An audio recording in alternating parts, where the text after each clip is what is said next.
folks, and welcome to the Horror Corner.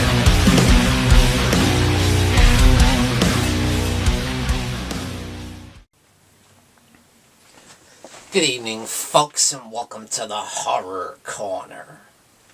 I'm your host, Sean Patrick Erschen. This week we are doing another movie review. This is Tombs of the Blind Dead. Released in 1972, directed by Amando De Ossorio, starring Lone Fleming, Cesar and Maria Elena Arpon. Now, Tombs of the Blind Dead is a Spanish-Portuguese co-production. And we begin the film, we meet this group of knights during the 14th century, during medieval times. And they're on horseback, and apparently they've abducted this young woman. And they strap her to this, medieval torture device. And they circle around her on the horses, and they slash her with their swords, and then they walk up to her and bite her and start draining her blood. Apparently these guys are into some heavy stuff. They're into black magic, witchcraft, and blood ritual, of course. And these knights are actually loosely based on a group that really existed. So that's interesting. A group that was kind of accused of witchcraft and heresy, And obviously in this film, they are really into it, and they end up getting excommunicated. And they get caught, and they're hung. And while they're hanging from the trees, the birds peck out their eyes, and that's why they're the blind dead, So years and years and years later, we meet up with this kind of random group of people that become integral to the story. We meet this girl, Virginia, and she's on vacation with her boyfriend, Roger. And, they're chilling out, relaxing at the swimming pool, and they run into an old friend, of Virginia's from college. And apparently they were lovers at one point, too. And this guy, Roger, her boyfriend, comes up and like, oh, why don't you introduce me to your lovely friend, And they're like, why don't we celebrate? Why don't you come with us on vacation? We're going to take the train somewhere, have some fun. So they take Betty along with them. And while they're on the train, there's a little bit of flirtation that happens between Betty and Roger. And Virginia gets real jealous, and she kind of runs off.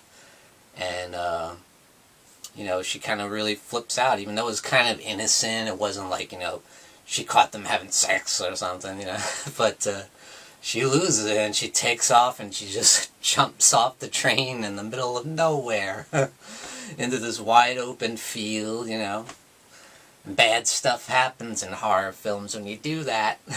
And what happens is she stumbles upon the area where the tombs are, the tombs of the blind dead. And she ends up sleeping inside one of the, the mausoleum. And the Templars come back. They rise from their tombs.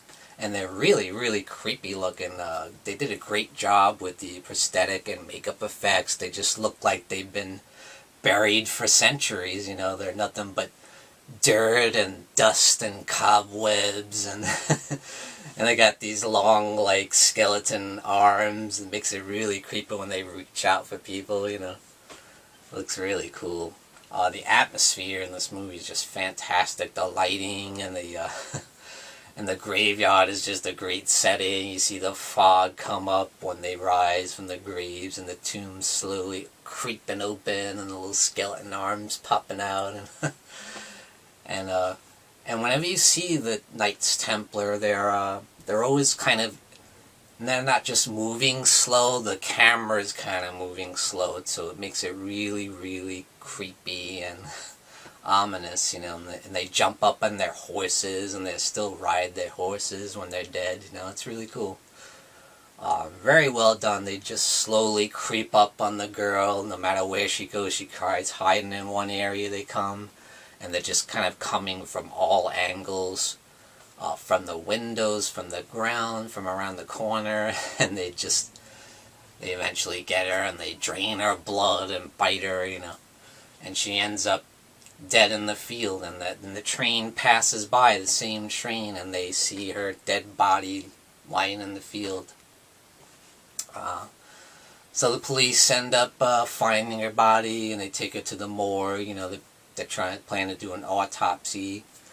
And in the meantime, Betty and Roger are trying to retrace their steps, you know. They're trying to find her, find out what happened to her, if she got in trouble. And they end up stumbling upon the town of Berzano, where the events took place. That's where the blind dead are buried, you know. And they find traces that she had been there. They find her shoe and everything. And they run into the police, and the police tell her what happened, unfortunately, you know. And it's very sad.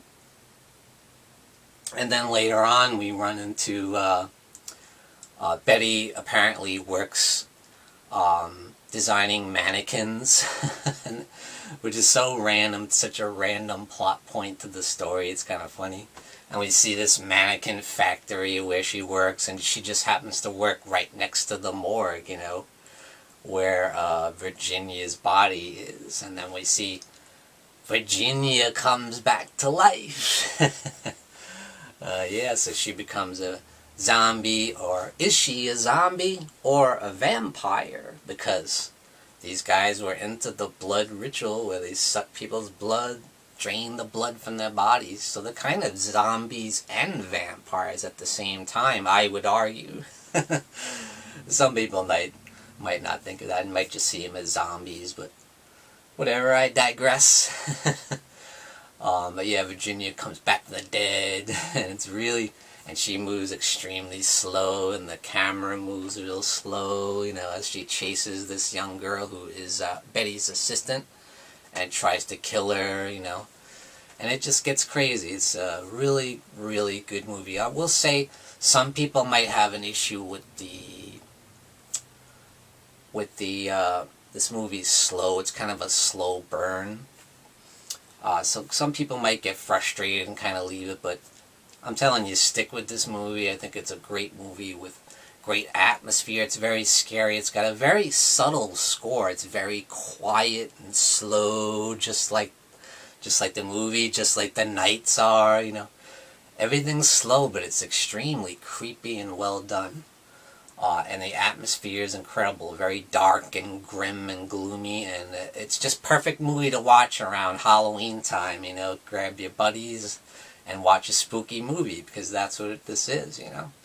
So I definitely give Tombs of the Blind Dead 2 devil horns up. And thank you for joining me, Sean Patrick Erschen, in the Horror Corner. Tune in and stay scared.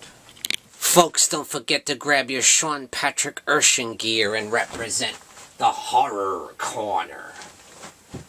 Also, check out these awesome mugs we have, perfect for your coffee. And definitely check out the Horror Hangout live stream t-shirt and represent the legacy of the Horror Hangout. Check out the link in the description below this video.